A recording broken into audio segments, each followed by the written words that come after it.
And once again, we are here. It is me. It is Erik Nagel, 866-969-1969.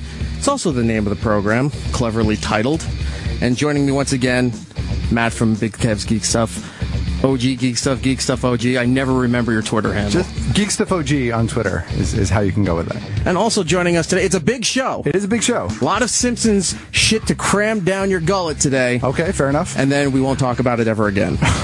All right. Or at least until season 26 starts. There you go, fair enough. Which is a month and a half away, about. You're the Simpsons guy, I'm not. Yeah, it's the big 1 hour premiere with Family Guy and The Simpsons, the crossover. Oh, that's right, yeah.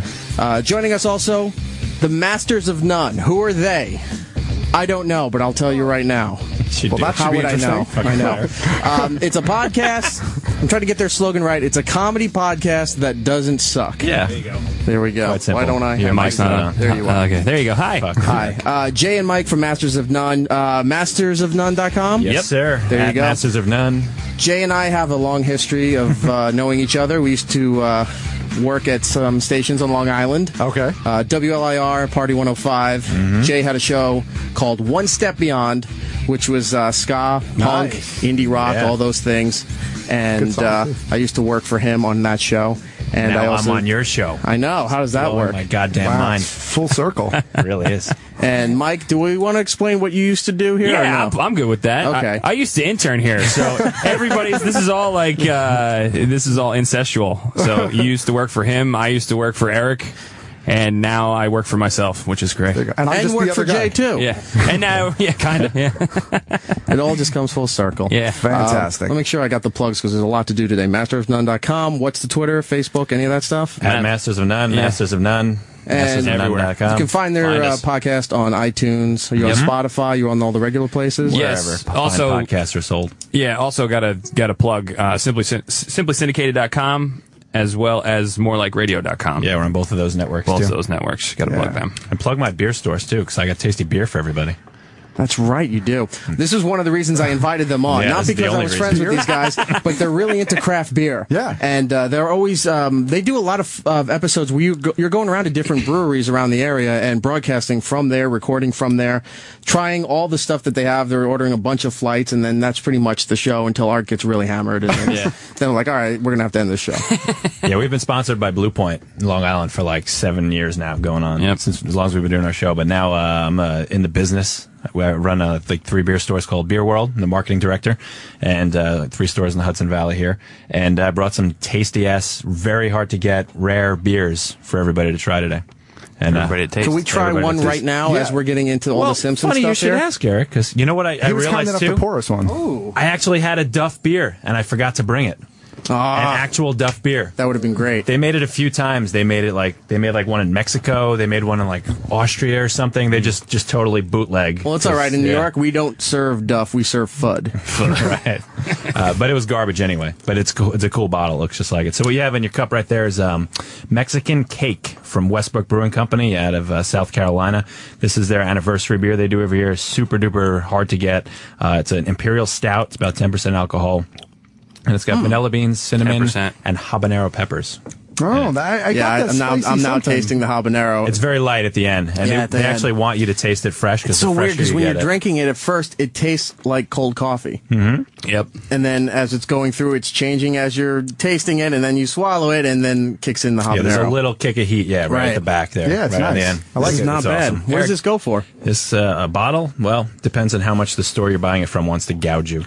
Average. Average, maybe $15, $20, but it's Wow. They put it out like once a year, and we get like I have 3 huge stores. Our Kingston store is like 15,000 square feet, and we got like 6 bottles. So that's how hard to get it is. That's amazing. And that's it. You won't see it again until next year. Rarities. But yeah, it's pretty damn tasty. So we'll be trying different craft beers throughout the show Yeah, here. I got 3 more good ones, yeah. A little bit later in the program, we're going to talk to Bill Oakley, one of the writers from The Simpsons. He was there during the Golden Age, seasons 3 through 9. And we'll also talk to the guys from NECA Toys, who also handled the Simpsons toy line. And there's a third wave coming that's really exciting. There's a couple of figures in there I'm really excited about. There's one set of figures I'm questioning as to why, but we'll get into that with the guys at NECA in a little bit. But if you've seen the first two waves, they've been amazing. Hugh Hefner, Tom Hanks is in the line, which is a weird choice, but I was really happy to see that. Sure. Kid Rock is in there, Britney Spears, Coach Homer, a bunch of different Mark variants. Hamill, isn't he? Mark Hamill's in one of them. Right, yeah. Right. There's a lot of great stuff. NECA Toys. It's NECAonline.com to check that out. So we'll get to them in a little bit. FXX is doing the Simpsons Marathon. I have been addicted since Thursday at 10 o'clock. Right. It started. I had it on in the office, and even though the Opie with Jim Norton show was live, I was still already logging in trying to see what would, when this was starting and what they were doing. Can I just say, I am most impressed, actually, that you are here tonight because the Simpsons Marathon is going on.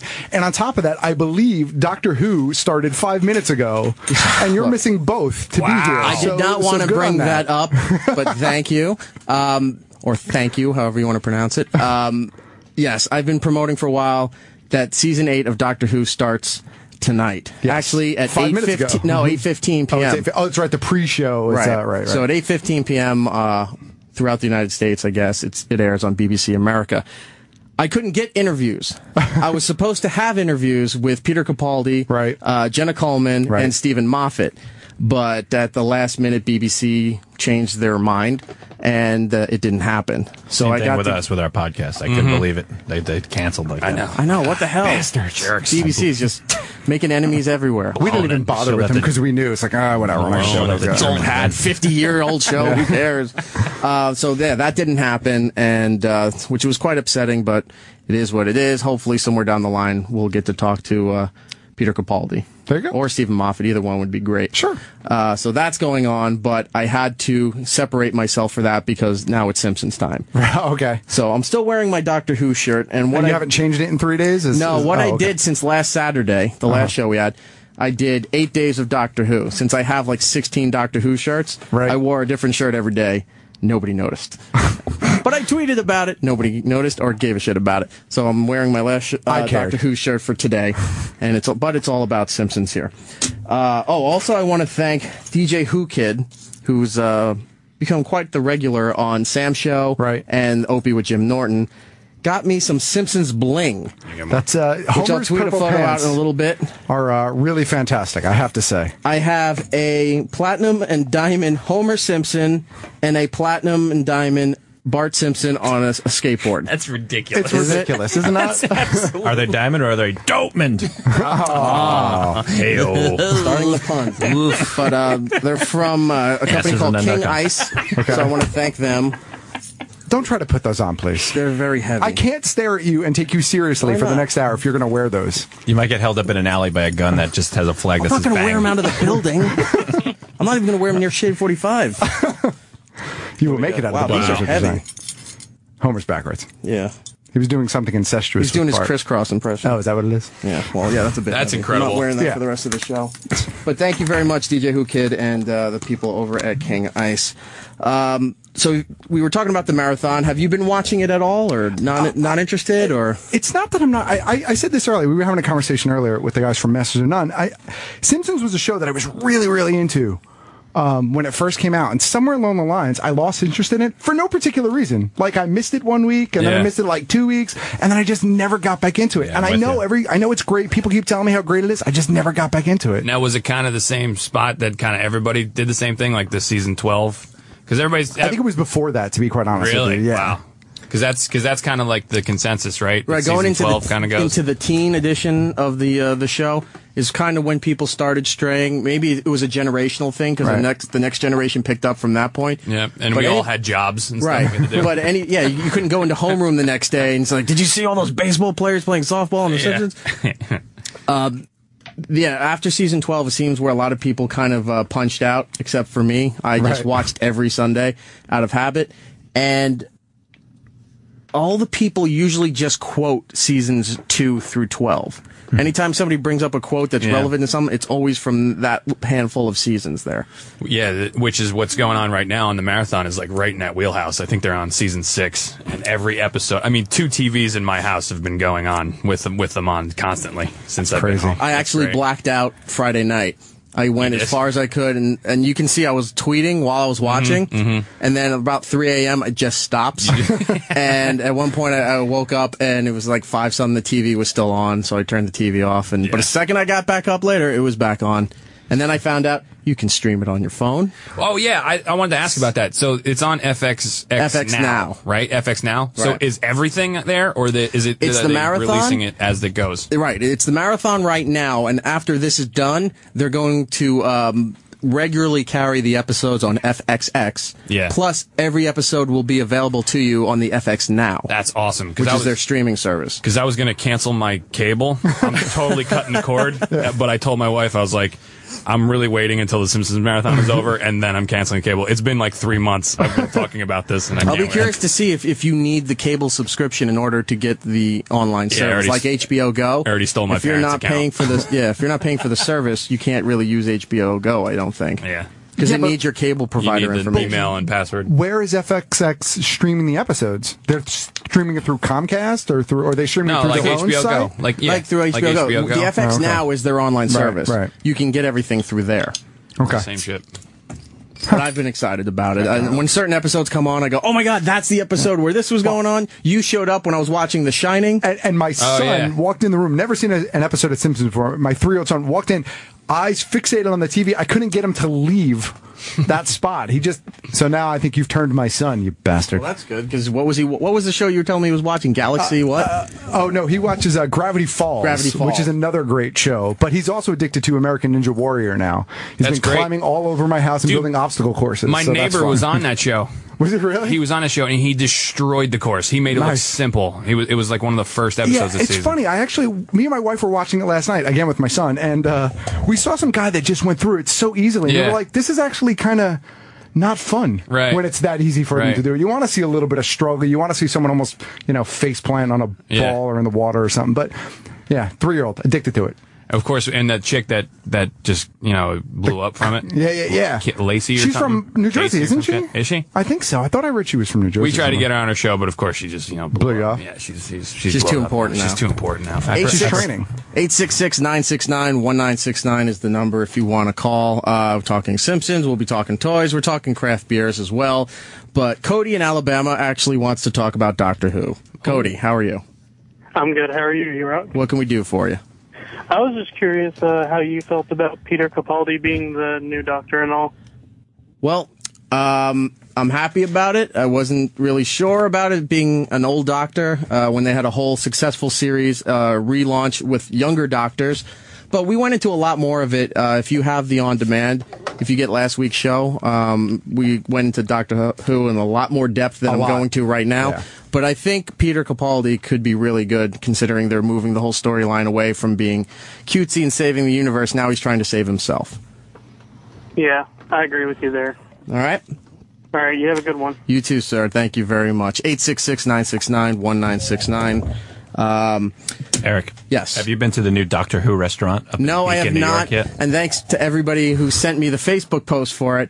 But I can't figure out what makes it a Doctor Who restaurant other than it has a couple of pieces of art and the chairs are blue. Well, and it's bigger than it looks from the outside. Well, yeah. there's a place in Brooklyn. The Way Station. Yeah, that's it. There's a place in Brooklyn called the Way Station. Thank you, Ken, in the corner with the my brother plays there. Oh, does he? They have a TARDIS for a bathroom, I think. Do they really? Yeah, I think their bathroom doors are a TARDIS or something like that. So that's kind of a Doctor Who restaurant too, I guess. And the rest of it is kind of steampunk themed, I think. So, yeah.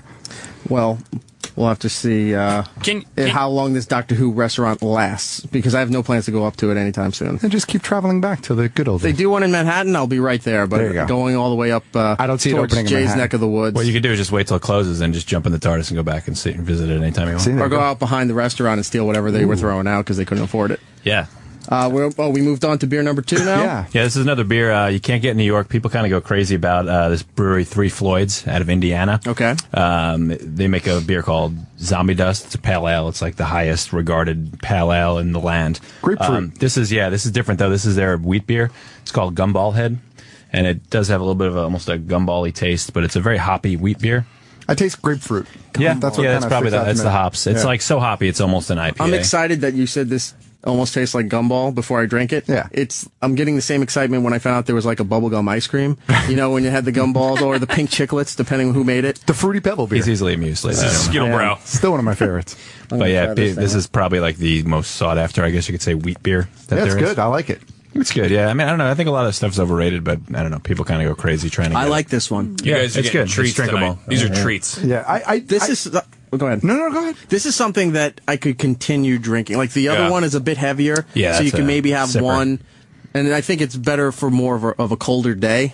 The first one there. Sure. This one I could sit around and just keep refilling and Yeah, drinking. it's sessionable. It's probably only about 6% alcohol. Session. Like, you have to- sessionable. like you have to Wow. check in. You sound very fancy. You'd probably be surprised that I'm not at the Beer Bloggers Conference right now, everybody. Omar in Pennsylvania. Omar. Yo, Hey, what's up? first time caller, long time fan of T-Rock from the Opie and Anthony show. I don't know which one of you guys said that you wanted to cut the cord completely, but if you get Amazon Prime, you can watch HBO Go for free. And then you Nice. can stream all those Simpsons episodes through FXX with your Oh, wow. HBO member. You just made my life easier because I've been dying to get rid of HBO, but I haven't because of things Yeah. like Game of Thrones. Yeah. And I'm a Prime member already, so Giddy up, man. done. So there you go. Calling on Monday. Rock on. Thanks. Rock on. Omar, thank you so much, Thank you, man. I Omar. appreciate it. Indeed. You're welcome, guys. So Amazon Prime members get HBO Go, and you can stream FX Now. Wait, you get HBO Go if you have Amazon Prime? That's what that dude just said. I gotta have to look into that a little. Trying to figure that out. I'm going to bullshit. look into that this weekend I because I'll trust a guy cancel named- HBO. That's what I'm saying. Yeah. I trust a guy named Omar. So there you go. true. Well, he's in Pennsylvania, so he's not a threat. Omar coming. That you know of. Frank in the Bronx. Frank, how you doing? What's up, E-Rock? Hey, how are you, sir? All right, so how jealous is Sam right now that you're on primetime Saturday night, baby? Well, not that jealous considering he's on afternoon drive, East and West Coast on a Friday night from 3 to 6. So I think he's doing a little bit better than me. I think we're getting a little sick and tired of him. But well, how far are you going to take the consumer, man? I really like it. I like the fact that you really enjoy testing these products. Yes, the consumer is a bit I do online with Twitter and Instagram. It's hashtag the consumer. You can find it on eRock Radio on Instagram and Twitter, where I test a bunch of junk food and beer and ciders, which I've gotten into, which I want to ask Jay in a second about. And this week, the show is on vacation. We come back after Labor Day. So I have, and I think Matt saw the room, there's tons of stuff at my house. There's a room that's just filled with stuff for the consumer. So it's another show you do? It's just an online food review. Oh, like a blog. No, but it's Kinda, like sorta. through Twitter and Instagram. Yeah, so is it it's like audio a or condensed- just all written? There's a photo and a written review, and it's simple to the point whether you should get things or not. And new Oreos is going to be a teaser for that. The root Nice. beer, the caramel apple ones that we got. I can't wait to try cookie the root beer dough. ones. He's trying to sell the show to the Food Network right now. I would love to do that, sir. I'd be gone in a heartbeat. But he called it a show, but it's just something you type. It's a right? thing, yeah. Ruin your own projects, Jay. Thanks, Frank. I appreciate it. Mastersofnone.com. So let's see. Oh, I'm going to have more of this second beer if you don't mind. There isn't anymore. I gave it to the neck, I guess. Oh, well, they deserve it. That's fine with them. Mastersofnone.com, at Masters of None on Twitter there. Simpson stuff. We talked the marathon. I got out of the blue. I got a response to a big thing I put out on Twitter. I decided to tweet everybody that has anything to do with the current Simpsons production. Right. Because I couldn't get any interviews.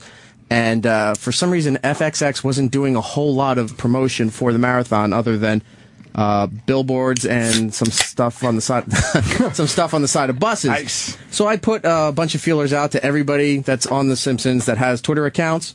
Harry Shearer wrote me back. Right. He said it was too little notice. He would have loved to have done it, but he said next time. So I'll figure out maybe for the Simpsons premiere of season 26. Maybe I'll talk to Harry Shearer. There you go. But somebody did reach out and said that they would love to do it, and he is from the golden era of The Simpsons. A writer named Bill Oakley and his partner Josh Weinstein wrote some of the more classic episodes in Simpsons history. The top one, Who Shot Mr. Burns. Nice. This is a big get, dude. It is. I was so excited. He also did, when he left The Simpsons, he did a project on Adult Swim called Mission Hill, which not a lot of people saw, but I loved. I think it only had 2 seasons.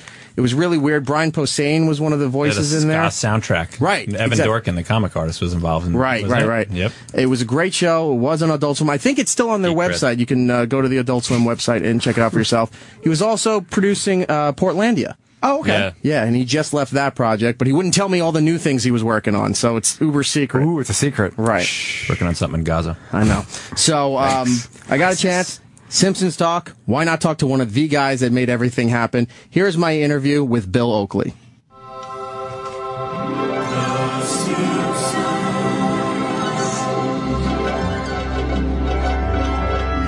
Joining me on the phone right now is probably one of the most famous writers, showrunners from the entire era of The Simpsons. Bill Oakley is on the phone with me right now. Hi, Bill. How are you? Hey, I'm great, thanks. Bill, you and your friend, your partner, Josh Weinstein, you've known each other since you were 14, I read? Yes, freshman year of high school.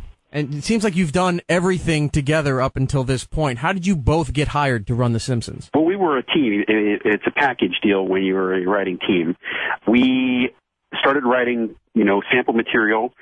We started writing together in high school, actually, and then worked throughout college together. And when we moved to LA, we wrote a few sample scripts, and one of them happened to get read by Mike Reese and Al Jean, who were running the show at the time, and they liked it. They gave us an assignment, which turned into the episode Marge Gets a Job, and it came out well, and we got hired on staff, and we just gradually rose through the ranks. Fortunately, our competition for running the show left. He was Conan O'Brien, and he was standing in our way, and then he suddenly miraculously left. And although we were great friends, then the vacancy opened up, and we happened to get the job of running the show. Now, was he standing in your way in the sense of, I know he had that position, but was he also kind of politicking, maybe blocking scripts that you had that you finally got? No, not at all. He left? It wasn't like that. It wasn't like that at all. It was more that he was the most senior person Gotcha. at that point. He had been there the longest and was clearly capable of running the show. But about a year before that would have happened, he got hired to be a famous talk show host. What seasons were you there for your whole tenure there? We started in late season 3, and we left in mid-season 9. Now, you were there for a major chunk of what people would consider the golden years of The Simpsons. When you got to finally take over as showrunner, I believe that was in season 7, was that? 6 or 7? Yeah. All right. You were part of some of the most famous episodes that show has ever put out, one being the 2-parter, Who Shot Mr. Burns? Yes. Well, also, let me say, I want to make, with all due respect to everyone involved, season 3, all we were doing was copying season 3. I still maintain that season 3, and I want to say, we were huge fans of the show before we get hired. It was a miracle when we got hired there, and in retrospect, I still believe that season 3 of The Simpsons is the best season of television ever in the history of television. And when we took over, our job was, what we wanted to do was copy it. And we sat down with a whole bunch of cards, and we said, okay, well, season 3, they did one Sideshow Bob episode, they did one Itchy and Scratchy episode, they did X number of emotional episodes, X number of crazy episodes, and that's how we began, by thinking, how can we best copy season 3? And I think season 7 came out great, but it owes everything to season 3. That's not too much inside baseball for you. That's the story. Believe me, I'm nerding out on this right now, being a huge Simpsons mark, if you would, since the Tracy Ullman days. Well, Who Shot Mr. Burns? Second part of your question. What you actually asked, Who Shot Mr. Burns? Matt Groening's idea came into our office one time before one of the story conferences and was just musing and said, oh, yeah, we should do something like Who Shot Mr. Burns? And we were like, oh, that's a great idea. So we took it and ran with it and made up that whole thing, and it became a big marketing promotional thing. And I think it came out pretty well, actually, given the fact that it had so many complicated things that had to be happening in it. There's so much mystery stuff that had to be laid in and so many complicated strands that had to be held together. I actually think that Who Shot Mr. Burns Part 1 is probably my favorite episode that we wrote. The level of detail in that 2-part series where there's so many purposely misleading clues that you didn't know about until after it was revealed, and you watched it 2, 3, maybe 4 times. The level of dedication and just detail to this episode is unreal. That is, it all stems back. It all goes back to the thing that we discovered that many of the characters in the series had the initials M and S or W and S, and that M is W upside down. That's like, we were like, wait a minute, we got Maggie Simpson, we got Marge Simpson, we got Waylon Smithers, and like just thinking about all those, like, you could, but those are directions on a compass, and we were able to figure. And then we made up Mo's last. Mo didn't have a last name before that, so we gave him the name Sislak, which we got out of the L.A. phone book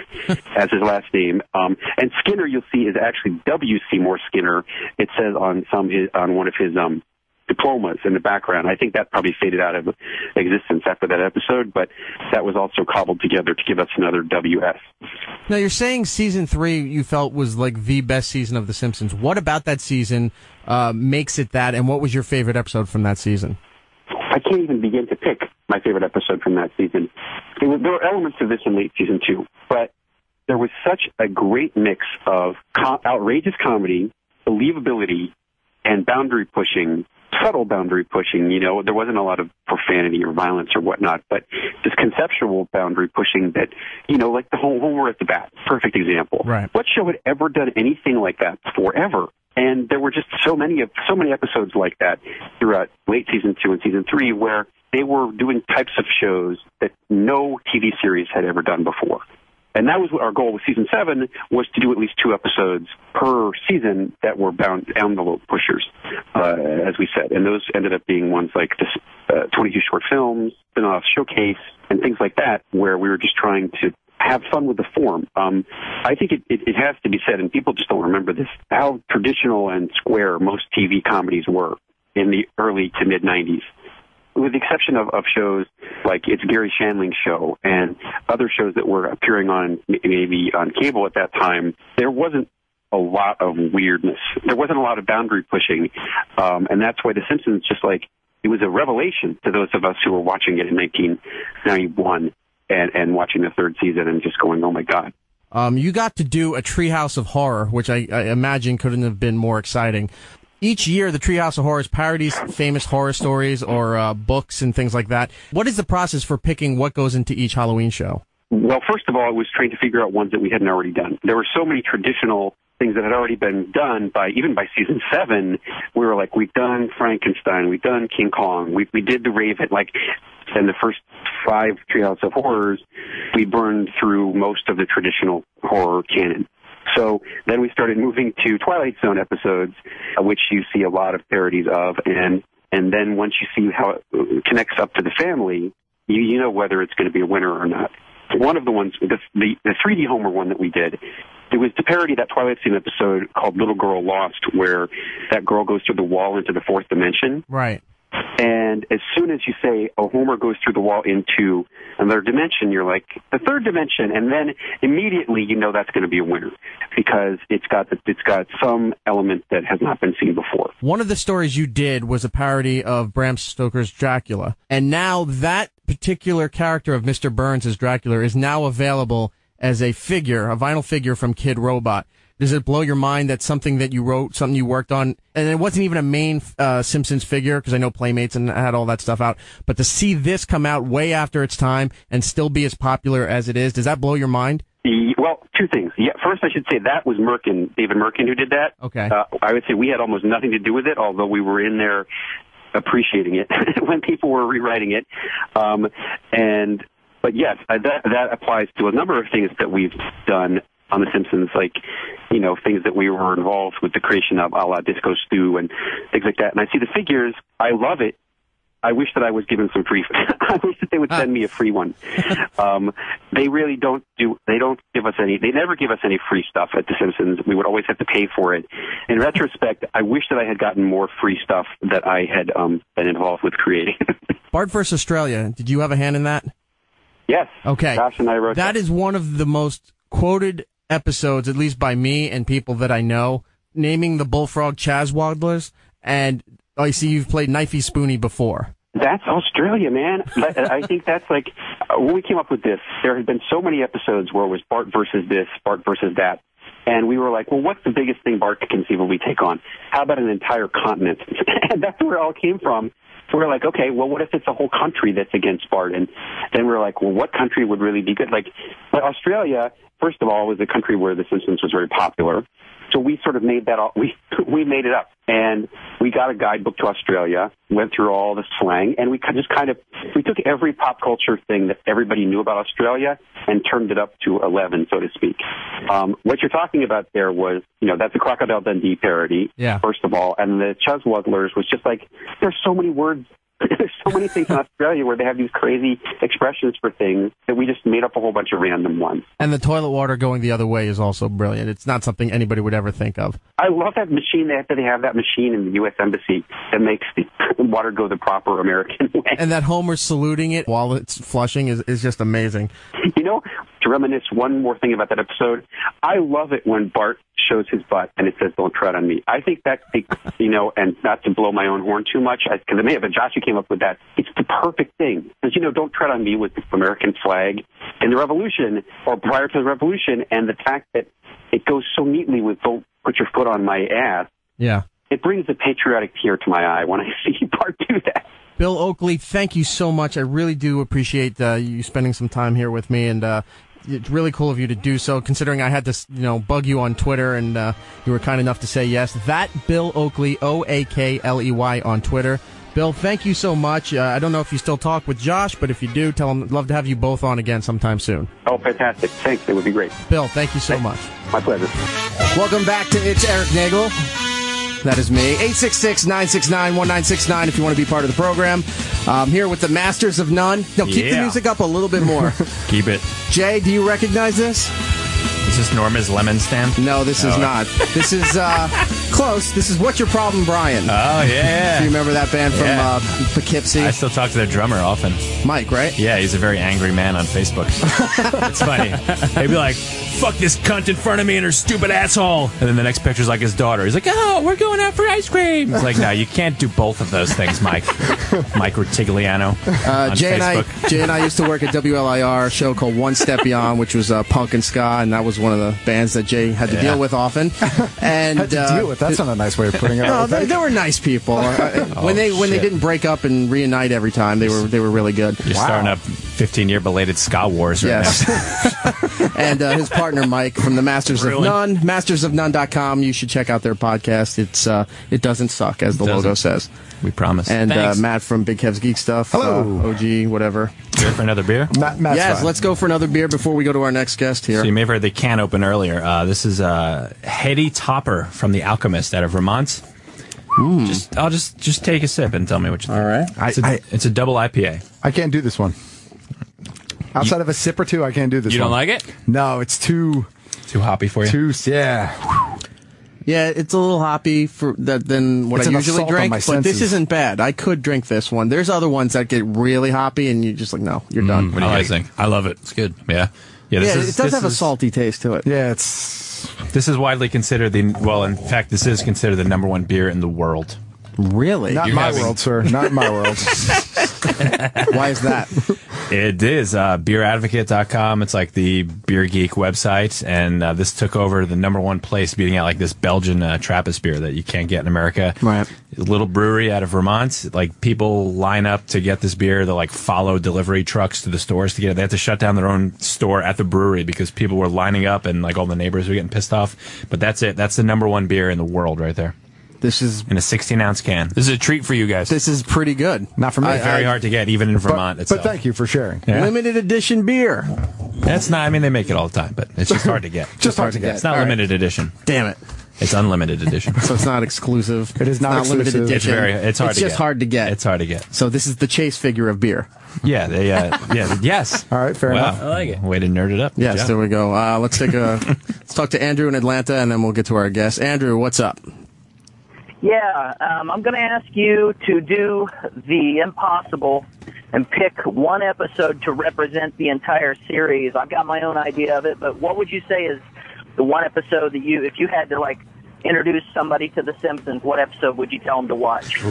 Well, I guess the overall fan favorite would be the Mr. Plow episode. I think that's the number one seed pretty much for anybody who's a long time fan of the show or wants to get into the show. I would say Mr. Plow.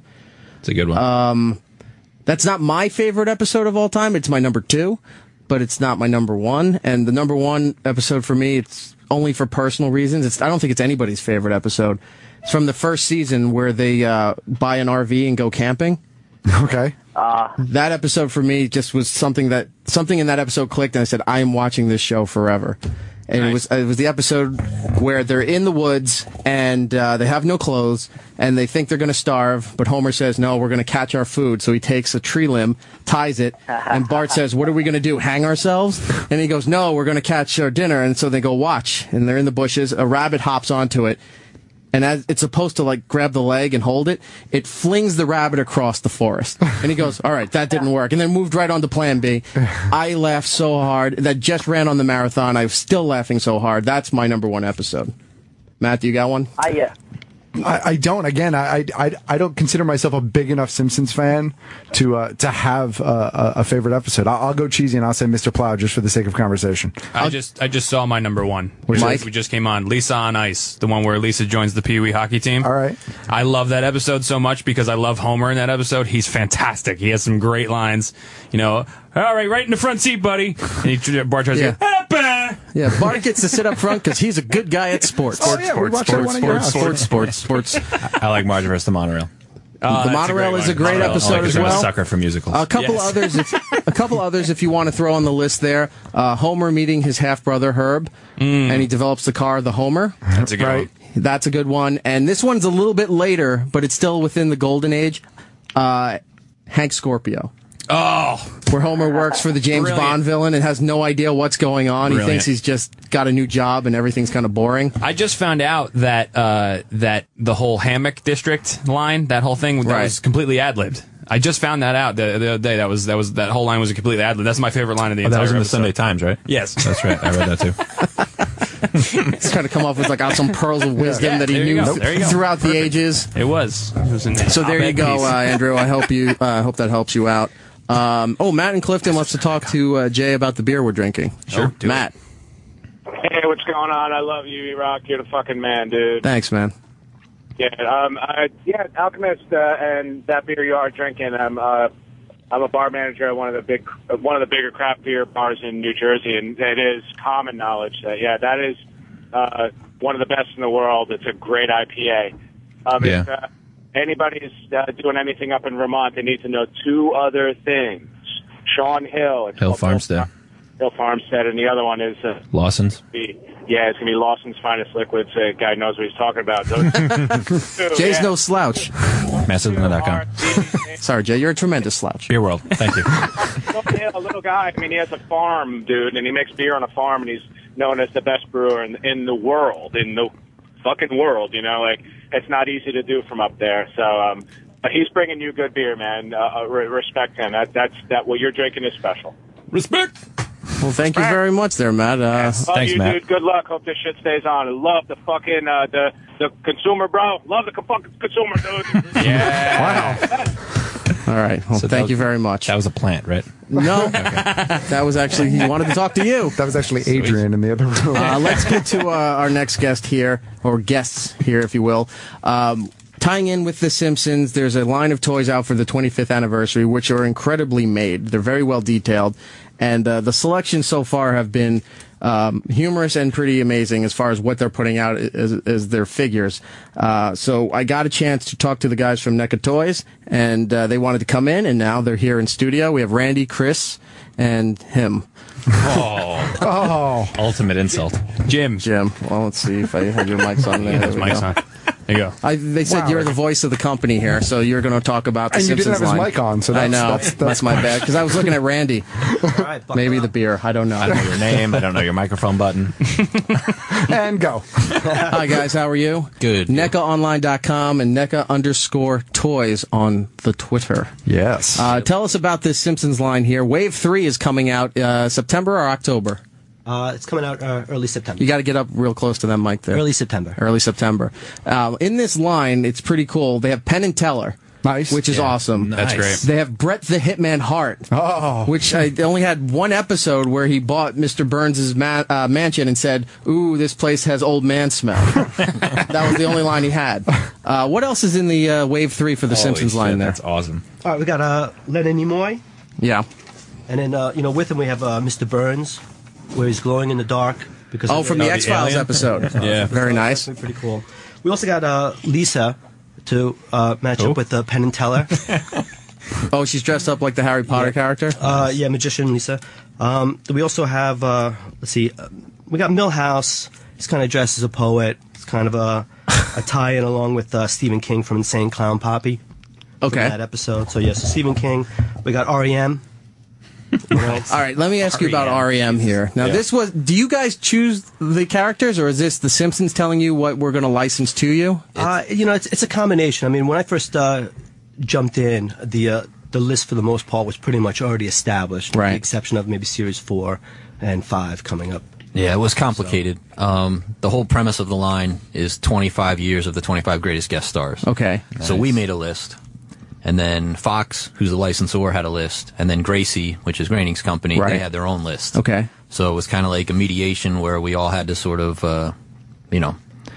pick and choose, almost like doing a draft or something. Come up with what everyone was going to be happy with, what everyone was going to approve, and then also what is all marketable. Because Gracie had some stuff that was kind of out in left field that we were like, I don't know if that'll sell. Do you have any examples? Really more of the obscure sports stuff that wouldn't work like worldwide, because we're not concerned just with the U.S. We sell globally all over the world. So some of the stuff, it's like if it's like an obscure baseball player, it's not going to sell anywhere but in America. So no Greg Jeffries figure, or Ozzie Smith falling through the Springfield mystery spot. Well, let me ask you then, if you guys got to pick and you went over all these lists and narrowed down what was going to be accepted, where did REM fall into being accepted here? Like, why were they picked? Well, they are a pretty big band. Still, I was going to say that. Especially they're a big band, but as far as their Simpsons relevance is what I'm asking. Michael Stipe comes separate from the other three. Yeah, right. The musician thing added another variable to it, right? Because say you're going to do REM, Stipe's the one everyone knows, right? Yeah. If we're going to do Aerosmith, everyone knows Tyler and Perry, but they don't know the rest of them. Well, that's what I was going to ask, because I was thinking about the REM selection in there, and I was wondering why they either didn't do Steven Tyler and Joe Perry from Aerosmith in the Flaming Moe episode, like on stage at Moe's or something like that, or the Ramones at Mr. Burns' birthday. Right. Yeah. Were those on anybody's list? They are, and some of those you may or may not see. There's still 2 more series this year. Yeah. But the thing that's unique is, first of all these celebrities have to want to do this, which is a huge obstacle in itself. Well, the Ramones are dead, so their families might say yes. And some might, and some might not. One of them works here. Marky Ramone does a show on Faction, even though he wasn't in the original 4, but he'll say yes because he was a Ramone. Okay. So you got one signature down. CJ will be in too. And then you have none of them are going to let you do just like. You're not going to get to do just Tyler and Perry. You got to do the whole band. The whole band, yeah. And same thing with REM. Because Brad Whitford, is that his last name? Yep. Had a speaking role because he was being seduced by Mrs. Krabappel. So that's 3. And then Joey Kramer. Well, he can just stay in the back. I think you're hard pressed to Put him on the card so it looks like he's part of the figures there. Can you, if they do, say they do the Ramones, can you have on the card where, like on this one we're looking here, it has Homer Simpson in the tuxedo applauding for the 25th anniversary. Could you have on the card Mr. Burns with an evil face and the bubble saying, "Have the Rolling Stones shot and killed"? I could try to get it approved. I think you would sell so many of those figures. I mean, it's an idea for sure, Maybe I could slip it in there. Oh, is that the pen one right there?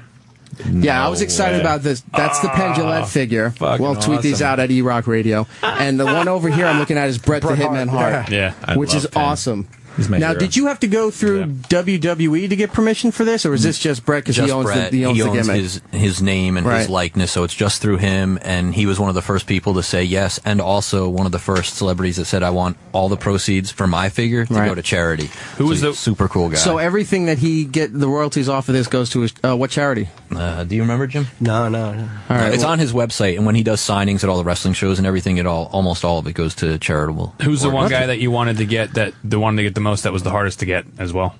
Get the rights to? I can't I can't say because I don't want to. I don't want to ruin any. Are you still trying to get the rights to those people? Yeah, a lot I keep pushing for Metallica. I wanted Judas Priest, but that episode happened after we did this. But I love Judas Priest. Well, I did like in the, I believe it was in the second wave, you had The Who, which was, I was amazed they said yes to it, which is really cool, and the figures do look amazing. But that was the episode where the town was divided by garbage, right? And they performed on the wall of garbage. Yeah. Right. Even I remember that episode. East and West Springfield. Right. We were close to getting Elton John. His assistant actually is a huge toy collector and knew of our company and has tons of our Gremlins and Freddy and Jason and all this stuff, and he brought it to Elton, but for various reasons that we just can't go into, it didn't work out, but that was one we were real close with in the beginning. I just want to point out also, too, with NECA Toys, they're doing the Simpsons line, and we're talking about the Simpsons line here with all the Simpsons stuff going on, but NECA has an amazing inventory of other licenses for products and toys and things that they put out. If you're a big video game fan, they do BioShock Infinite, which was one of my favorite games. You do Gears of War, right? Yep. Portal. What are some of the other ones that you have? Borderlands. Yeah. All the Valve titles, so Half-Life, Team Fortress, we did Street Fighter, Resident Evil. I was going to say you did Resident Evil too, yeah. For a while we did Assassin's Creed. We're working with Blizzard now on Diablo and on their new title, Heroes of the Storm, which sort of has all the franchises under one umbrella. Oh, nice. And with the figures, when people go and see these in the stores, I at first was a little curious as to why they're a little bit more expensive than others.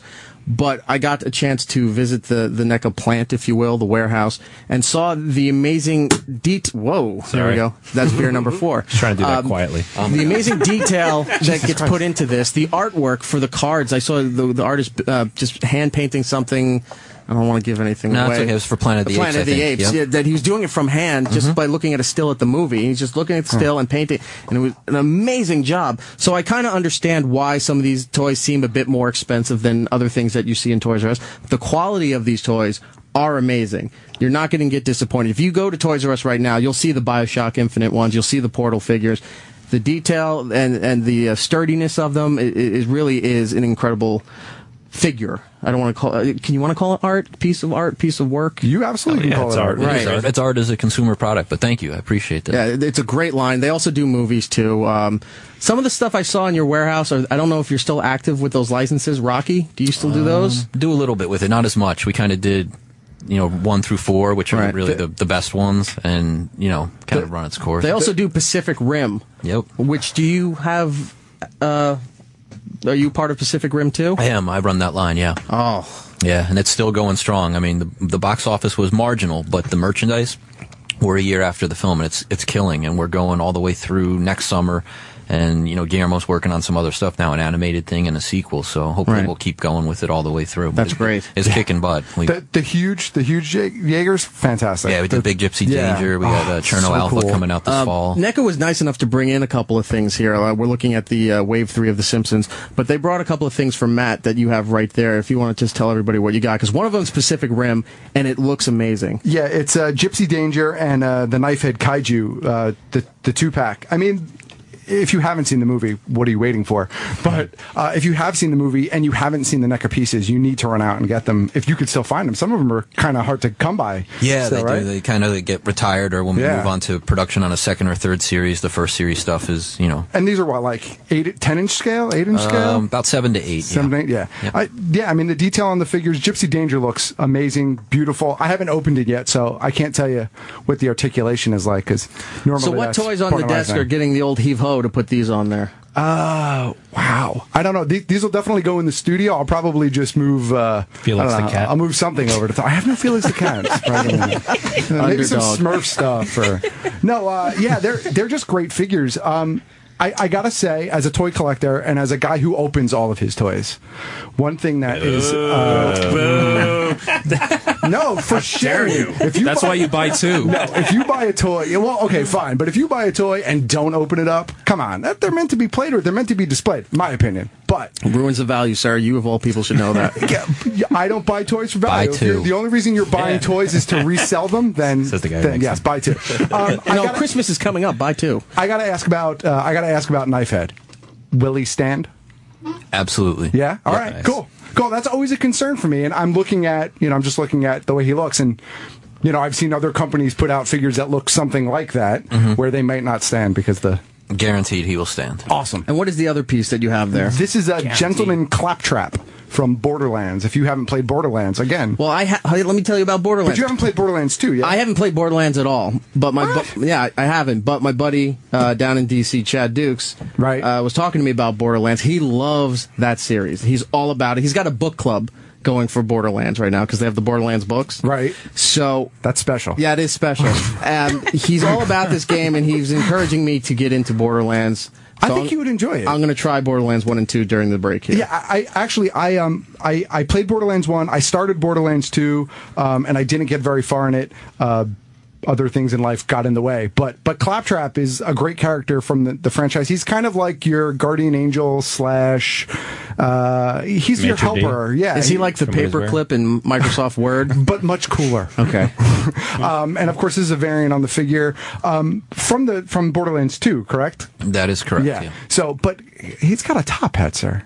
Any character with a top hat is a must. He's fancy, huh? He's a fancy. And Mr. Peanut. But yeah, definitely. Monopoly guy. Yeah. If you're a fan of Borderlands and you haven't seen these, definitely check them out. Robot Devil. How many different Claptraps have you put out now? There's a bunch, right? 4. We did the yellow, which is a traditional standard claptrap. A blue was the second one we did, and then we did the Gentleman Caller, and we did Jacob's claptrap, which is like the wood grain one. Oh yeah. It's a little bit more like steampunk. There's a lot of brass etchings and stuff like that on it. So 4, I believe, in total. Very cool. You have some other big licenses too. Harry Potter, and you had Hunger Games. We did. Yeah. What is the biggest license that you have to date, and what is the best selling? Wow. Predator, believe it or not, is probably the one we've gone the deepest with. We're on the 13th series, and I've done over 60 different Predators. Wow. So we've covered all the films, done some comic book-based Predators, and done Predators from some of the video games. And back in the early 90s, a company called Kenner used to do a Predator toy line. We've sort of done like modern updates or homages to those Kenner figures as well. So that line has really been insane for a film that really only had one great movie, 25 years ago, and then a lot of crappy movies. Come on, you didn't like the second one? No. My favorite is the Predator with the top hat. That's my favorite one. And the monocle. That's the variant. That's the Comic-Con figure. So Predator is the top line or the best selling? It's one of the best selling, and it's our longest running line, where we've gone, at this point, 13 series deep into the line, and we're still doing more next year. How long has this company been around? Doing action figures about 10 years. The company overall has been around about 15, but they were doing like a lot of music merchandise and tour merchandise and different collectibles before the toy thing blew up. Hey, I love the feature on the Bret the Hitman Hart. When you lay it down on its back, you hear Vince McMahon go 1, 2, 3, and then the belt inside disappears. You gotta pay Vince. And if you squeeze his legs, he spits on your face. Well, these Simpsons pieces are just amazing, and hopefully there's some here that maybe aren't accounted for in the inventory that maybe, like that Pendulette one there, I could go home with. Absolutely. Would you happen to have any that maybe we could throw to the listeners? Definitely. Jim, we brought some giveaways, We right? do. A whole box of it. What do we have? Ooh. Let's pull the box over. Hey, you want to know the last beer we're drinking, by the way? Yes, while they're doing that, let's go to the last beer here. This is the one that the cork flew out of. This is, since I heard Mr. E-Rock here is a Game of Thrones fan. Who isn't at this point? I'm not. Do you have the Game of Thrones line? We don't. But I've done Khal Drogo cosplay. Yeah. And my wife was Daenerys, and our daughter was the baby dragon, so that's pretty cool. But we didn't. How old's your daughter? Well, she's now 4.5, but she was 2 when we did it. Do you think she'll rebel from the cosplay, maybe going into her 10, 12 range around there? I hope not. Jay, I'm sorry, what was this? Since you told me you're a Game of Thrones fan earlier today, I was up at Omegang a couple weeks ago, and this is the next Game of Thrones beer, Valar Morghulis. Is that how you say it? This is the one I haven't had. It's not out yet for like Matt's another month. been over my house where we've shared all the ones to date. Yeah, this is the next one that's not out yet. Amazing. I brought it just for you, Mr. E-Rock. I'm going to try Look at it that. right He's a swell guy. Can I ask you very quickly if we have mastersofnone.com, by the way. Thanks, buddy. Beer World. Thanks, this Beer is World. good.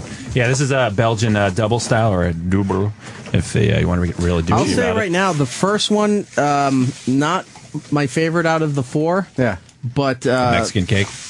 Yeah, and it's this not is a bad, great but it's beer. not. It's like you said, a little too hoppy. No, that was the stout. Yeah, that was the stout. The stout was a little too. That's the one that tastes like cold coffee. Yes. With the jalapeno in it.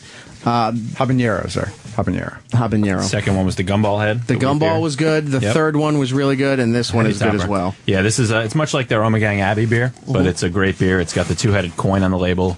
I think it's coming out, I don't know, a month when the show comes back on. But yeah, they literally just bottled it, and at their festival a couple weeks ago, they had a whole Game of Thrones experience. I think we're gonna have to run a little bit late. That's fine. Oh, that boy. gives me a chance to ask a quick question. Okay, go ahead. So now that I know that, because we talked a little bit when the mics weren't on, that you're going to be at New York Comic Con this year. Yep. Do you guys have any exclusives planned? Because I haven't heard anything yet. So if you can't share yet, that's fine. I know other people are starting to share because it is, 6 weeks away at You this just point? got one answer. He's gonna be there. Yes. So we know that. But I meant as far as exclusives are I concerned. can tell you a couple things. They're not final, so Okay. we're trying to get them done as time is short. The show is in less than 2 months. It's like 7 weeks or something from now. But we're trying to do an exclusive version of Bret Hart. Nice. In a different style package, different colors, and actually have Bret there to sign the awesome. figures.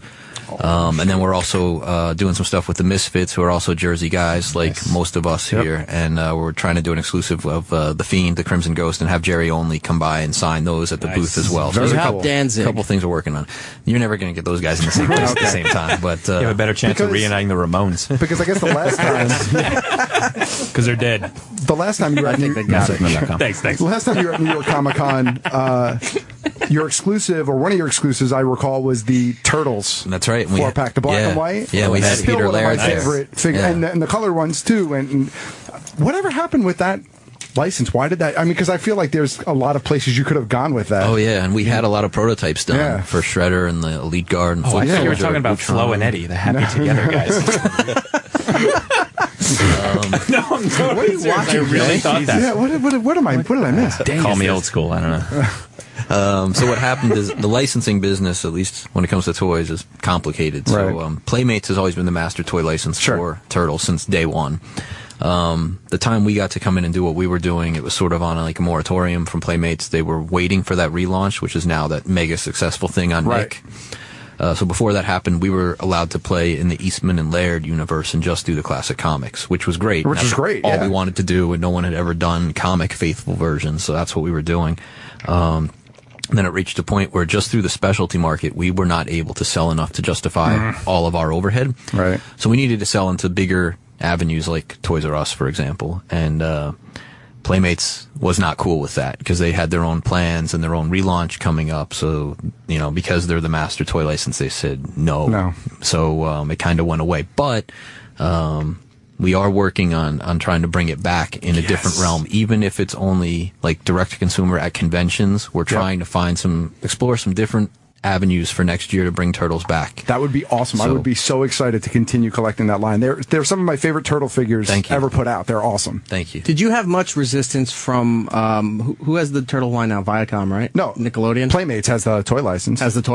Yeah. But Nickelodeon has creative control over it. They have the license, right? They're the license holder. Did you have? Is that one of the reasons? No. You were having difficulty was because Nickelodeon, and you guys lean more towards like a young adult based toy line. When we were doing it, it was before Nick had the license. It was through a company out of New York called 4Kids, and we didn't really have any problem with it. They were into doing some more edgier stuff for the collectors, and I think at this point Nick is too, because they're looking at the classic 80s or late 80s, early 90s cartoons that like a lot of guys who are now like about 30 grew up with.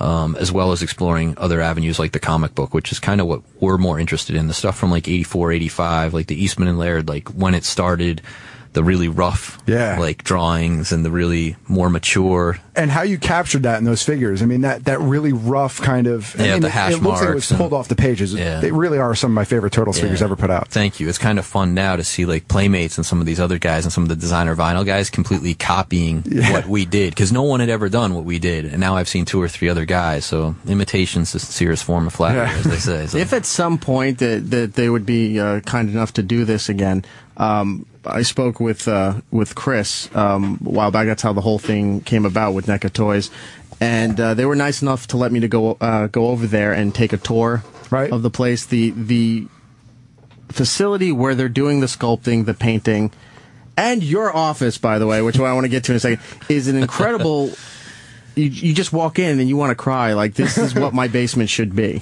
What my office in my home. They have, you see the current toy line, you see the stuff that's in development that they don't want to talk about, you see some of the lines that they put out but don't focus on anymore. They even have a line that they made that never got released. And I wanted to ask you about that. Are we allowed to talk about Rocky Horror Picture Show? Yeah, absolutely. Okay.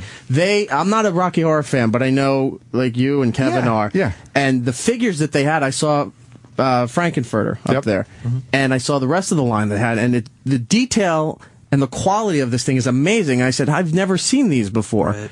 And there's a whole story as to why you've never seen these before. Yeah, so we were doing those a few years ago. I think it was for the 35th anniversary. Nice. And we did Riff Raff and Frankenfurter, like you said, and they're gorgeous. Like, really, really well done. And sent them through Fox, who the licensor, approved instantly. They said, these are beautiful, best renditions we've ever seen. And then they go through another round of approvals to... I think it was the producer. I don't even think it was a director. There's a guy by the name of Lou Adler that produced a ton of movies in the late 70s, a lot of the Cheech and Chong movies, and Rocky Horror. And for whatever reason, he did not like them. I guess he doesn't like realism and wanted them more stylized or cartoony. But like those bendy-looking ones that came out previous. I don't remember the company that put them, but they looked like bendy toys. You know your stuff, man. There was a company called Vital Toys that did something in the mid to late 90s, and they were awful. They were terrible. And he approved all of those. So amazing. Go figure. They did. They looked like bendy toys. Yeah, it's awful. And I think that's what he wanted. And aside from the fact that, it's a business. We're in it. We got to make a profit. It wasn't what we wanted to do. Can I ask you a question about another license that I think that you might have shown one year, but never got anywhere? Did you have Fifth Element at one point in time? No, that was not us. That wasn't you? No, I thought you guys had a Fifth Element. That was N2, which was like the ex-Kenner guys that were doing like Matrix and Road Warrior and Big Trouble in Little China. Okay. It was those guys. That wasn't us. Years ago, I remember I saw them at Toy Fair, and I think it was only one or two figures from the line, but wow. I wish someone would have grabbed that one. As we continue on with the guys from NECA Toys here, how many do we have to give away here? How many people can we give some stuff here to? A lot, I think. Subtract 2 for me and Mike. Over 20. Yeah. Okay, and these are from which wave, or is it a random? Wave 3. Wave 3, which isn't even out yet. No. Right. Simpsons 25th anniversary figures, Wave 3, not out yet. In celebration of the 25 years of The Simpsons, the FXX Marathon that's currently going on, and the 26th season that starts at the end of September here. We're going to, if you want to call us, 866-969-1969.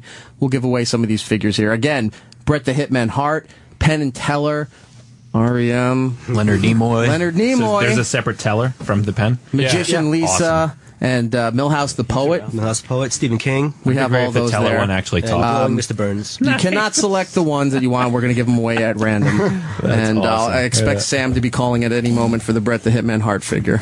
I'm looking for his number now. So let's screen those calls there if we can. Vanishing Belt. What is this one here? Oh, this is Teller. This one's awesome.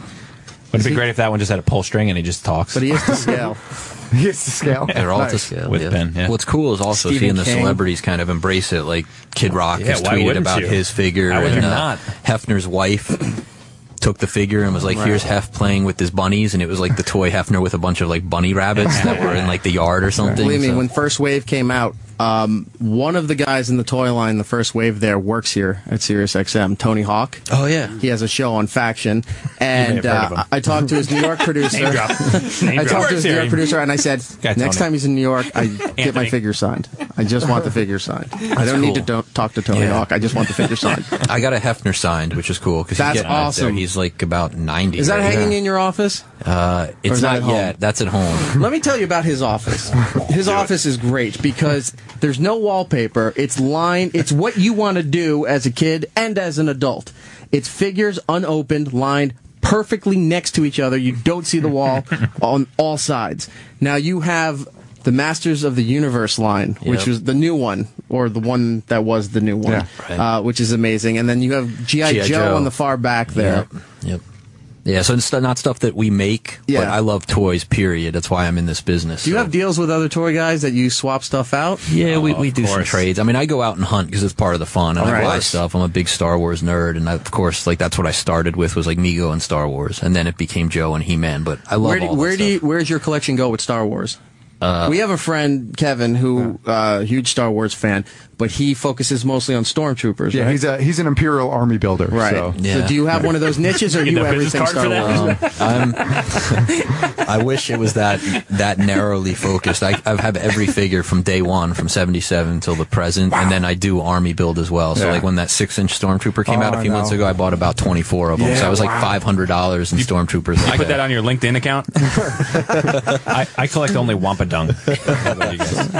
Can you vote for my achievement as Imperial Storm Builder? Listen, as a Star Wars collector, you have to become focused. I used to buy a lot of different things, and I've focused down to just astromech droids now. Right. Almost everything else I've gotten rid of, I'm just doing astromech droids now. I can't focus. Yeah, it's hard, I know. Ooh, shiny. Just give it to me. Let's take some calls here. Let's go to Jeremy in Atlanta. Jeremy. Hey, how's it going? Hey, what can we do for you, sir? Nothing much. I just heard you talking about the Star Wars. I had an original Millennium Falcon still in the box from the first run of that toy. Nice. And my ex-wife one day threw it out. No, she actually gave it to my 7-year-old stepson to play with. And I came home and nothing was said. I just happened to walk past this room and I instantly saw the box like ripped open and he was sticking stickers just haphazardly over it. How long have you been divorced, sir? Actually, I've been divorced for 8 years. Fucking Eric. All right. Nice. He sounds sullen. It was one of those things, like I literally was talking about that 3 days ago. I will never get over what she did. Well, That's a broken man right there. We can't repair that. We can't time travel, but we can help you sort of restart your toy collection here. Would you like one of the fine Simpsons products here from NECA Toys? I would very much like one. Okay. Jeremy, we'll put you on hold. Jeremy, we'll put you on hold. I'm going to open it for him we'll first. give you something, yeah. Quality control. We'll play with it a little bit here. Let's go to another Jeremy in Vegas. Jeremy. Hey, what's going on? Hi, sir. How are you? Good. I'm a 23-year-old male, and I... Wait, what? Age, sex, location? Felt the need to qualify that, all right. What's This your is not an Tinder AOL profile? chat room, Jeremy. my mother just threw out all my toys on me. I'm sorry? She piled She all threw your out toys all his on you? toys. Oh. Well, that sounds No right. way. And that was just yesterday. Yesterday? It was last week, actually. Oh I my was moving out God. to my apartment, and she threw them out on me. Why are Okay, you so still when living is at her home at funeral? That's 23? my question. How many years for murder are you I just facing? moved out with my good friends from high school. Okay. So... He wants a toy, Eric. Will you just give him a toy? I'm just seeing how far he'll go here. Just give him a goddamn action figure. right. Jeffrey. His childhood puppy died that day also. I mean, All right, you got to have a good sob story to get a toy, I guess I can't say. Jeremy, we'll put you on hold. Hang on. So that's 2 Jeremys. Is there a third? Hi. No, My there's name's Jeremy. a, I've got cancer. let's go to Toy cancer? let's go to Devin in Kansas. Devin. Yeah, how you doing? Hi, how are you, sir? Just full disclosure, I'm not a huge Simpsons fan. I'm not a huge toy fan. Boo. Next caller. This is why we worked so well together so far back in the day. Steve in Des Moines. Steve. E-Rock answered the phones for me. Steve, how are you? Hey, how's it going? Good to talk to you, man. Thanks.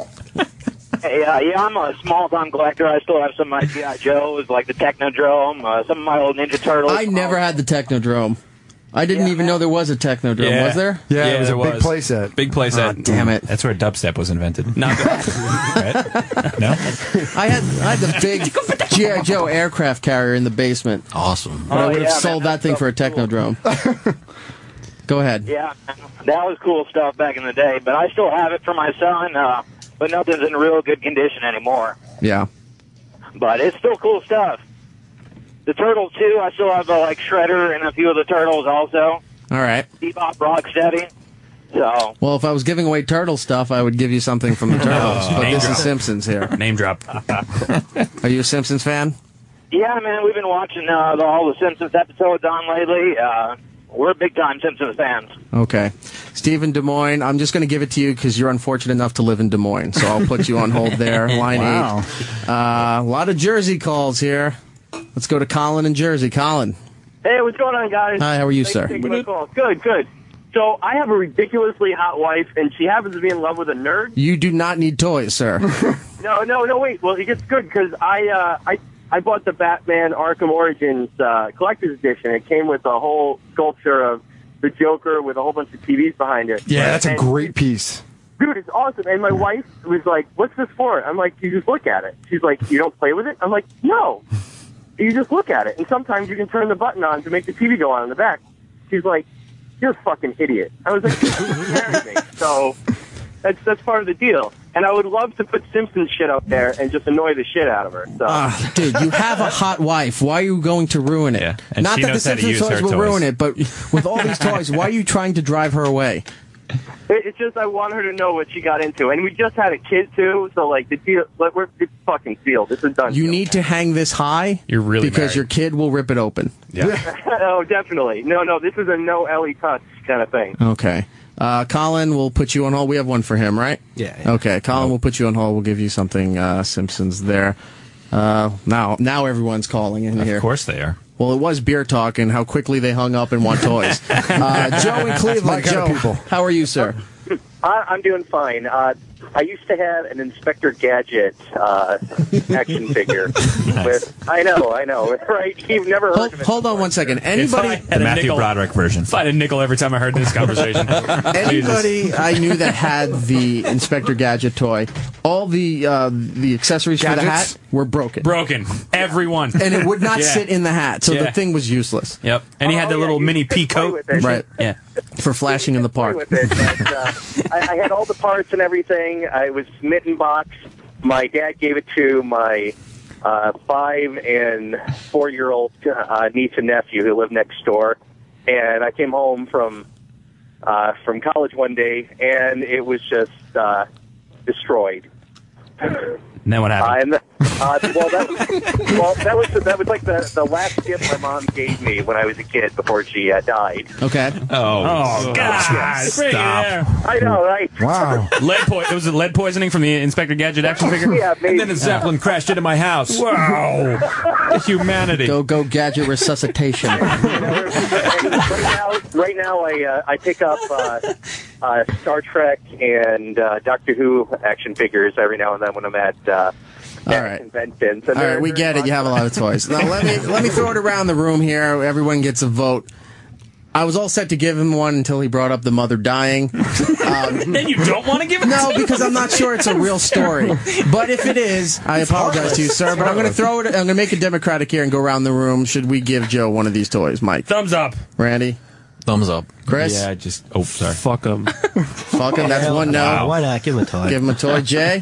Yeah, why the hell? Matt? I can't say no to the guy whose mom may or may not have died. All right. Joe, it doesn't bring your mom back, but it'll give you something to do. We'll give you, Joe, one of the figures. We'll find something good for you. Stay Is strong, there Joe. a dead mom figure in there you can throw in there? Stay strong, Joe. One day at a time, all right, buddy? With the coffin that springs open. Do you guys do a Mrs. Wayne? Going back to Jersey. Vinny in Jersey. Hey, what's up, guys? Hey, Vinny, how are you? I'm good. It's just, I actually work with Mecca. I do the posters for Pacific Rim, and it was just nice to hear you guys. Liar. You do the what? I swear to God. I can prove. Wait, what is it that you do? What? I do the posters. The name of the company is Scorpio Posters. We printed the Pacific Rim posters for you guys. Okay. We're getting a nod. Django Yes. Unchained, we Yes. did. There's Django Unchanged toys? There were. No, You don't know about that? They were. Django Unchanged. All his change falls out of his pockets. Oh, no. That's a whole show in He gets itself. whipped while he's picking up his He had one nickels. of those change wallets. That was an interesting set of toys. Yeah, it sure was. That blew up big time. Yeah, it Are they did. collectibles now? At one point they were going for about $1,000 each, and Wow. the retail was about $30 each, and this happened in a span of about a month. Yep. Yeah. And they were like that weird like Migos sort of Yep, style. right. Yeah. Exactly. That's racist. Apparently, the entire toy line was. Who knew? Who knew? Yeah. Yeah. Have to be real careful with Yeah, the lip really. size. It was like a big thing. Yeah, It was it got like in, picked like- up, it got and it picked was up, on. like, It everywhere. was on like Kimmel Show Yeah. and Conan. Right, and, it was a big deal. So are you looking for a toy, Vinny? I actually am. One of the guys that works for us is a huge Simpsons fan, and I don't know. I thought I heard Eric say something about a Bret Hart.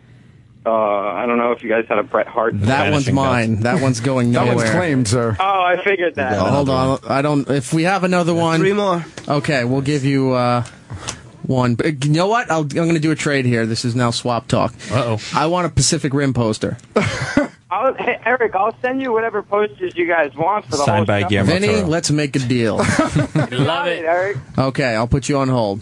All right, cool. Okay, hang on. Oh, I So just that's lost the whole this point call. of Eric's show. No, but when somebody else calls in with other stuff, you got to seize an opportunity, Jay. Mastersofnone.com and NECAonline.com. This guy wants to go back to Simpsons episodes. Let's cleanse the palate a little bit. Dan in Indiana. Dan?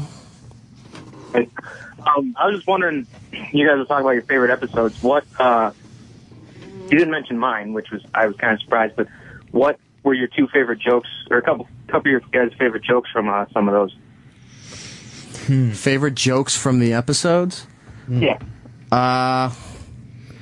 Is there any more beer left? Yeah. It's kind of hard to do that with, that's usually more of a spontaneous thing in a discussion. Right. When you throw those lines out. Because Like you don't a think, reference or you something? don't think about, when you go to think about it, it's like, I can't think of one. But How when about- something comes up, you throw it right out. How about this? What line do you quote most often? I say Boo Earns. Stupid, sexy Flanders. Sexy Flanders is a good one. Matt? Boo Earns is probably Boo the Earns, one that I that's use, my yeah. go-to. I always say and then anything. Yeah. Just whatever. I used to obscure also subject. Sacrilegious, I do a lot. I used to also do where he'd go, saxophone, saxophone. We're retarded. You can't say that anymore. The R word. You can't say the R word right. anymore. I do apologize to all those organizations. Dan in Indiana, do you want a Simpsons toy? Yeah, sure, I'll take one. All right, we'll give you one. Wow, the guy who's like, mom died. You're like, I don't know. Vote on this Well, one. he had this whole story, and then the mom guy's died. It like just seemed Simpsons like he was toy. adding it on a little bit thick, just making sure that, you don't know nowadays. They're just calling for toys. You want to make sure it's legit. How many more do we have left there? I don't want to go over many. that. Yeah. We do? Save a pen for me, Clark. Take a couple more here. Anything that we haven't plugged from Masters of None or NECA? Besides the Simpsons line, what else do you have coming out? This year we have Godzilla. Nice. Which is, All right, the 1985 line. Well, we're going all the way. So we did the 2014, and then we have 94 out now. 85 comes out before Christmas, and we're doing more next year. So we're going back and doing like all of them. How large those go? Anywhere's from 6 85 inch feet. to 12 inch. Life size. They're pretty big. And then we're doing apes, both modern and classic. Nice. Which is a lot of also fun racist. because Terrible. I have a serious question. How did you get into starting to make these figures? Like, that's a weird thing to just go It from is. like, I just like to it, and now boom, you make them. Like, what's Yeah. that process like getting into that? well, I kind of never grew up, had that Peter Pan thing going on, Right, you know, right. without Neverland Ranch. Right. And, Thank God. I just always collected them and studied them and tried to learn everything I could about them. And then when I got out of college, like I was like, I'm either going to go into music or going to toys. And music seemed like such a shitty business to go into and such a tough way to make a living. And I was like, well, I've liked toys since I was like 4, and I'm now like, 22 or whatever. Mm-hmm. Like, toys is a safe bet. And so that was it for me. I knew whether it was going to be designing or marketing or developing, creating, whatever, I wanted to be in toys. So were you like that a was it. sculptor or something? Or you just... Sort of evolved into an art director, and I do a little of the marketing as well. But I oversee all of the sculptors. So obviously, you guys want to come out sometime, certainly can. That's cool. Where are you guys at in Jersey? Hillside. Cool. Everyone listening right now across America. NECA, Hillside, New Jersey. Does anyone ever tell you that you look like an actor, a famous actor? No, who? You look Iggy Pop. No. You look like. He's got a look of death. You remember the movie PCU? Yes. You look like Party Jeremy I've Piven. heard that. I've heard that from. I have heard that. I've heard that from a That's couple not of a bad guys. thing. That's Yeah. pretty cool. That's funny. It's a great one. It's a good joke for radio, too. Look it up on the internet, people. Hey, we can have some fun in here too as well. Somebody is a big Simpsons fan. Hello. Hello, may I please have a free toy? Give him 2. Give him 2. How are you? I'm watching the Simpson Marathon as we speak. Really? What happened to the Gold Rush Marathon you've been tweeting all day? Well, I'm watching actually football. Roland wanted to know if he could have the REM figures. Yeah, you can have Do you want Michael Stipe or the other 3? I think there's only 2. Give him the Bill Berry. All right. Roland, I'll put one aside for you. There's a pre-aneurysm and post-aneurysm Bill I Berry. got the cancer guy. I don't want a cancer guy. Give me, I know too much about REM. Sorry. Or Michael Stipe is good. Sorry. Okay. All right, I'll put one aside for you, Roland. Wow. It's getting uncomfortable. In My here. words, not NECA's. My words. All right, we're Masters going to have to of None.com. we went over time, but we're going to have to get out here in a minute. Let me give some quick ones away here. 973, I don't have your name. What's your name? My name's Cax, C-H-E-S. Okay. So we were talking about my favorite quote All right. when they were playing golf. And he says, use an open face club, a sand wedge. That is a good line. Open-faced. And that shows that you are a Simpsons fan, sir. That's a deep reference. I would So, rather be a toy than my friend. all right, don't tell me what to do. I'm going to give you a toy out of the graciousness of me. I appreciate that. Okay, hold on. So line 7 will get a toy, and do we have a couple more? Yeah, we got a couple. All right, I'll do one more, and then maybe we'll do the rest on online or something like that. My kids are huge fans. No. How much of them are? Let's talk to this guy. John in Oklahoma. Hey, man, what's going on? Hey. Hey, if you're able to watch the Simpson Marathon from start to beginning, how long do you think you'd last before you had to bow out? I went, since it started on Thursday, with an hour dropout just because I had to drive home, and then watched until 3 in the morning. So between 10 a.m. and 3 in the morning, I missed 1 hour, and then I blacked out. Wow. So that's, and then today I've been watching nonstop, so I'm going to be watching it probably until it gets weird in the mid-teens. Then I'll take some bathroom breaks. But I am stocking up on a lot of cereal, and I will just be plowing through this like a soldier. Hell, just have a piss jug sitting right there. That way you ain't got to get up. Oh. He will be the guy on the couch. Good idea. Piss right in the bowl that you finished your cereal in. Oh. Hand it off. All right, I'll give you a toy, dude. I don't think your wife would be happy with that. Oh, well. It's her problem. Oh, well. Let's go through the plugs here. Mastersofnone.com, Masters of None on Twitter. Tell them about your podcast for those who are just tuning in or Yeah, tuning we've been out. doing it for like 7 years. We do a lot of pop culture talks. 3 guys they're talking like every other fucking podcast, but we were doing it first. Yeah. And we do have one other guy that's not here, Art. He's on our show as shout well. out to him. But we get some celebrities every now and again, which is kind of cool. We had Christopher Lloyd on our show. That's for great. example. It's bizarre. That's a big get. We've had Hank Azaria on. Hank Azaria we also had Sam Simon on. I reached out to Mr. Simon. I had not heard back. Wasn't he dying like a while ago? He is. He's still alive? He's still alive. Good for him. He is. Are you sure? Yeah, he's still alive. What time is it? Amazing thing about Sam Simon, all the money that he gets from The Simpsons and all the other stuff that he's worked on. He gives like some animal charity or something. He took all his money and got rid of it. And started. He has a charity. I think it's for seeing eye dogs or something. Yeah, something like that. something like that. And a couple other charities. Wow. Just dumped millions and millions of dollars into these charities. You make us vote on whether or not he gets a toy too, or I think he has all of those. Maybe not. I don't know. But yeah, he's a cool dude, and I tried to get him on, but I got no response. So I would love to hear the Sam Simon interview over at mastersofnone.com. I think it's We yeah, had it's on Sam there. Simon? Is it Sam Simon? I forget. so. We had one of the exec. Better be Sam Simon. We had one of the showrunners on. I can't remember which one. Yeah, I don't know. Fucking whatever. James Brooks, 7 years No. is a long time, right? Mike Yeah. Scully, No, Wait, keep isn't going. it David talking- Silverman, Al Matthew? Jean. Al Jean, that's the one. That's I'm a sorry. far There you cry go. from Sam Simon. It is. Not to belittle Al Jean, but No, don't belittle Al Jean. Sam He's Simon's awesome. one of the guys that created The Simpsons. Al Jean made The Simpsons what it is. Al Jean's favorite character is Milhouse, by the way, and I love talking to him about Milhouse. Why not? Milhouse is I love great. Milhouse.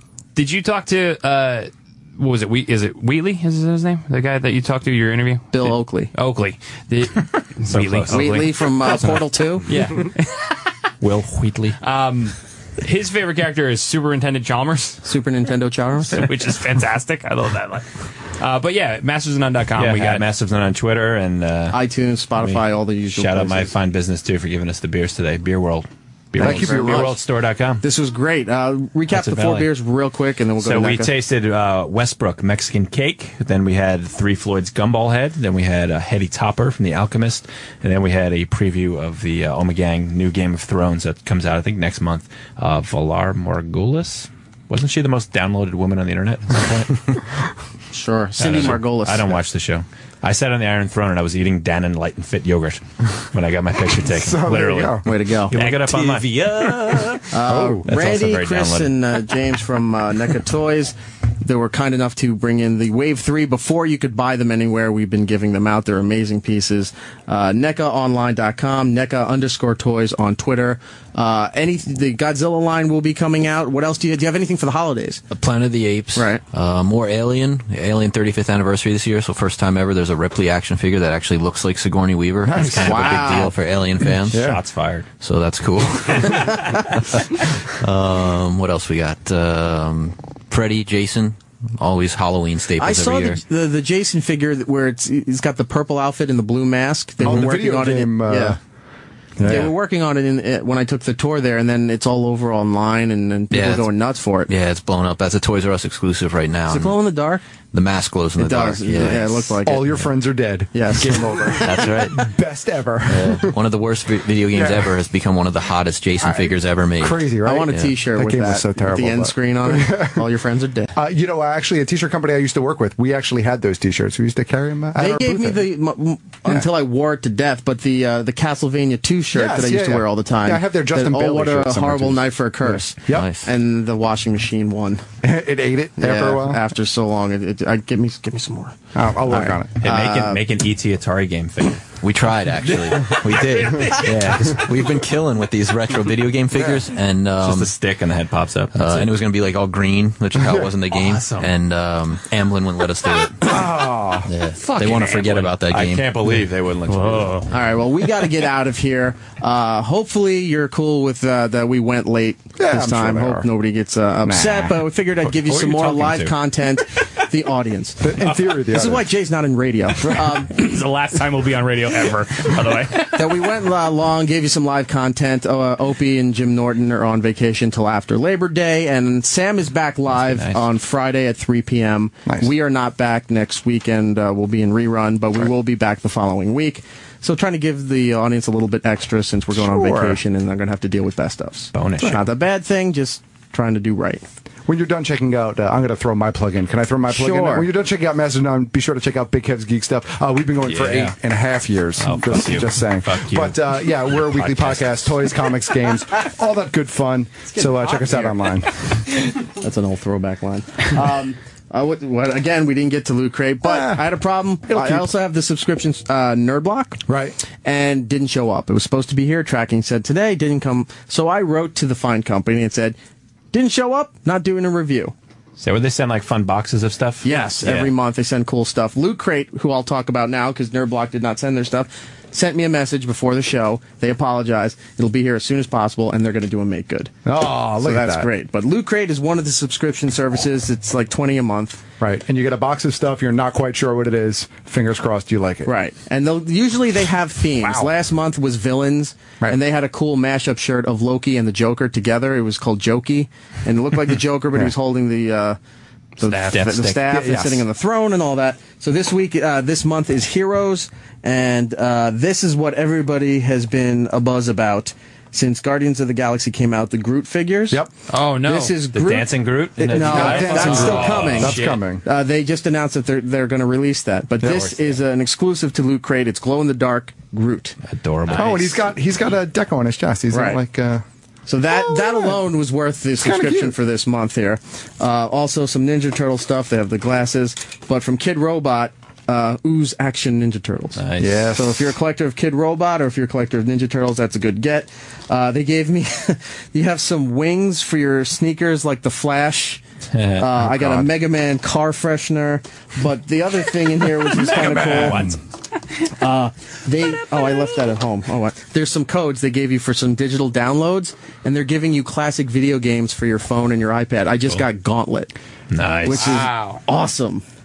I get to be the hot chick. You know, if you're a Mega Man fan, be the big elf. Yeah. We're actually starting a service called BoxBox, where every month for $20 you get a box full of smaller, fancy boxes. Yep. Nice. A box that says boxes. Look out for that.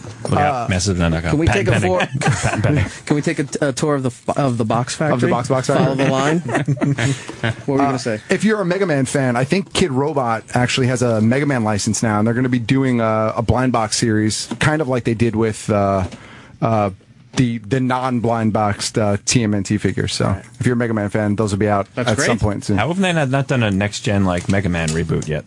What are they they're waiting for? fighting- I It's been think like they're 20 fighting years. over the license. Really? Yeah, because remember when it started getting weird and went into Mega Man X? Yeah. And then all of a sudden it was showing up on PlayStation, not just Nintendo, and then like everybody wanted their exclusive version of the Mega Man line, and then they got to the point where everyone was just fighting over each other, and at that point I don't know why they should have done something new, especially now when a lot of the new franchises aren't really taking off and everybody's into repurposing the old stuff. Yep. Video games need to catch up with movies as far as just rehashing old shit. Yeah. Like, bring back the old good shit. Woodman They do needs it his in day in the movies. sun. Yes. Right? Woodman, right? High five. Give it up, dude, right? Come on. Yeah. All right, with that, we're going to get out of here for And with another an edition of It's Erik uncomfortable Nagel. round of high fives. Great. Follow me on Twitter and Instagram at eRock Radio. I'll be back in 2 weeks. 2 weeks. For another edition of It's Erik Nagel. Masters of None, NECA Toys, Matt, thank you everybody for coming in. And we'll give some of the other ones away on Twitter later. And in the studio. Yes. See you later.